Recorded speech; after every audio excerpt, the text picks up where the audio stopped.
साथियों, राशन विक्रेताओं के हितों को लेकर जनवरी माह में सामूहिक रूप से हड़ताल का आह्वान किया गया था कि हम लोग जब तक हमारी मांगें नहीं मानी जाएंगी वितरण बंद रखेंगे। उसका असर भी हमारे राशन विक्रेताओं में था।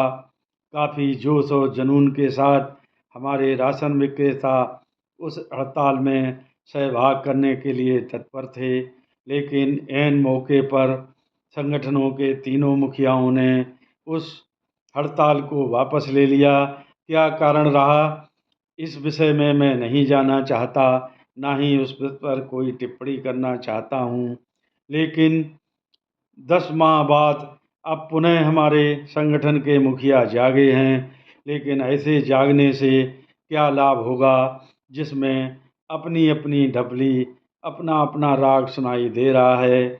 इस तरह से तो उत्तर प्रदेश के राशन विक्रेताओं का कोई भी भला होता मुझे तो फिलहाल नहीं दिखाई दे रहा है। खैर, हमारे संगठन के मुखिया अपने जो रणनीति को लेकर आगे बढ़ रहे हैं वह लोग ही जानते होंगे कि उन्हें इसमें कितनी सफलता मिलेगी। साथियों, अभी अक्टूबर माह से ऑल इंडिया फेयर प्राइस ने आह्वान किया है कि वह तहसील स्तर पर अपनी समस्याओं को लेकर ज्ञापन देंगे और उसके बाद वह जिला स्तर पर अपनी समस्याओं को लेकर ज्ञापन देंगे और उसके बाद मंडल स्तर पर अपनी समस्याओं को लेकर ज्ञापन देंगे तथा इसी बीच किसी विधायक या मंत्री से संपर्क होता है तो वह लोग उसको भी अपनी समस्याओं को लेकर ज्ञापन देंगे,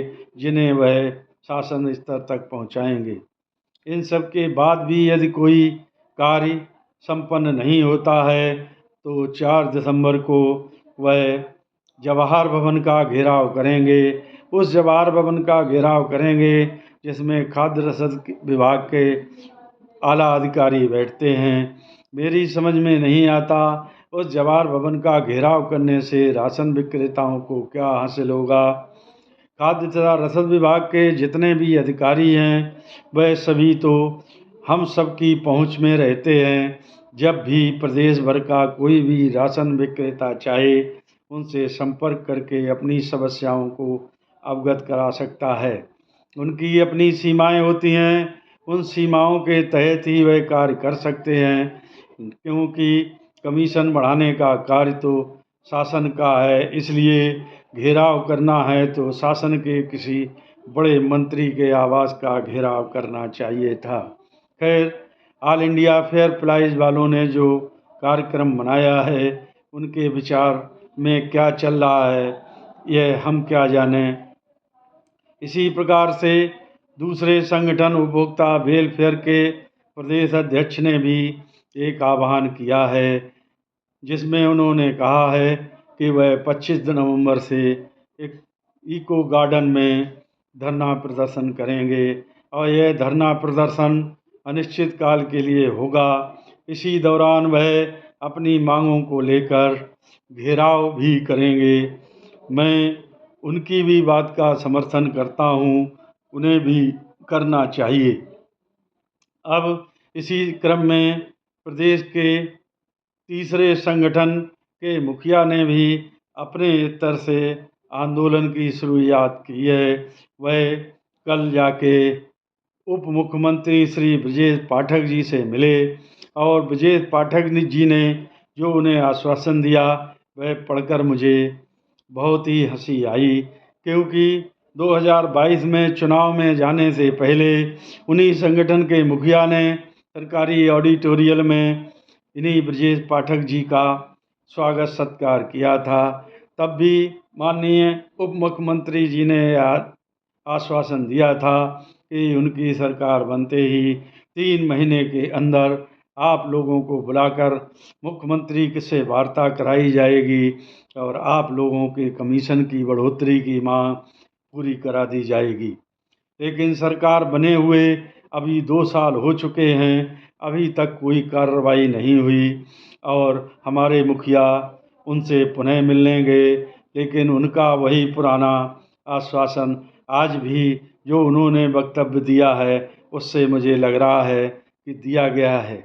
इन आश्वासनों से कुछ नहीं होगा और इस तरह के कार्य करने से कुछ होने वाला नहीं है, क्योंकि सरकार भी जानती है संगठन के जितने भी संगठन समूह हैं वह सब अपनी अपनी ढपली अपना अपना राग अलाप रहे हैं, कभी ये एकत्र नहीं हो सकते, ना ही हम लोगों की इसी कारण कोई भी बात सुनी जा रही है। साथियों, मैं सभी लोगों से यह आह्वान करता हूँ कि आप लोग एक मंच पर खड़े हो जाइए, अभी भी कुछ बिगड़ा नहीं है और एक मंच से खड़े होकर आह्वान करिए जिससे प्रदेश के सभी 80,000 कोटेदार जुड़ें और हमारी आवाज़ इतनी भारी हो जाए कि शासन उस पर सुनने को मजबूर हो और हमारे हित में फैसले लेने के लिए विचार करे। अन्यथा हम अपने अपने ढोल पीटते रहेंगे और हम लोगों को कुछ भी हासिल नहीं होगा, न ही हम लोगों का कुछ भला होगा। हाँ, यह ज़रूर है कि किसी न किसी की राजनीतिक चमकेगी, किसी न किसी चेहरा चमक जाएगा और उसको भविष्य में साल 2 साल के लिए कुछ न कुछ फ़ायदा ज़रूर होगा। मैं यदि इसमें गलत कह रहा हूँ तो मुझे क्षमा करें, यह अब मेरा अपना निजी विचार है। यदि मेरी बात किसी को बुरी लगी हो तो वह मुझे क्षमा करे।